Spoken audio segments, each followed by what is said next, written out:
Segment 1 of 8, opening, thank you for being here. It means so much to me. For many years, I didn't think I'd ever speak publicly about what happened.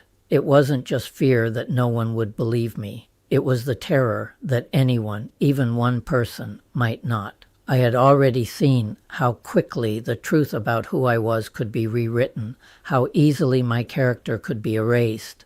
The life I had built, defined by compassion, by helping others, suddenly didn't matter.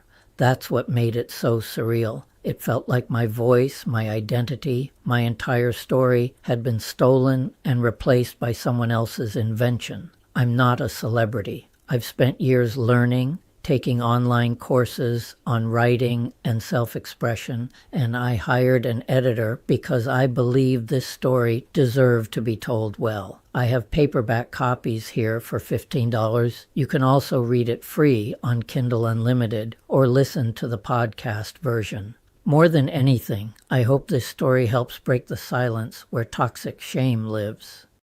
Segment 2 of 8, Introduction. Let's jump right into the story. The assault was not the worst part. What came next? That's what I never saw coming. Excerpt. The sun had already begun to set when I heard a voice outside my door. I had been expecting a new friend. I had my door open a bit. "Where's Bruce?" Without hesitation, I answered, "I'm Bruce." Instantly realizing that this was not the person I was expecting. This was a white woman. The friend I was waiting for was black, as was my girlfriend, who might not have even known which apartment I'd moved into. She walked straight past me into my apartment. I turned and followed her inside, confused. Then, without warning, she slammed the door behind us, locked it, and we were alone. Then she attacked.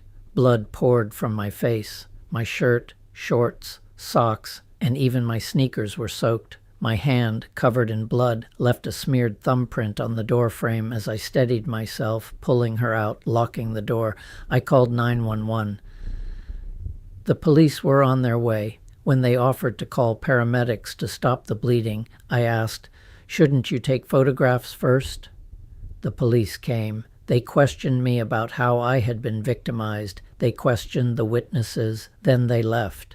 An hour later, more officers arrived. A female officer stood in my doorway, staring at me. Then I heard it. A woman was sexually assaulted here. I had called for help, but now I was the accused. The victim was now the perpetrator. I had never imagined anything like this, and the nightmare was just beginning.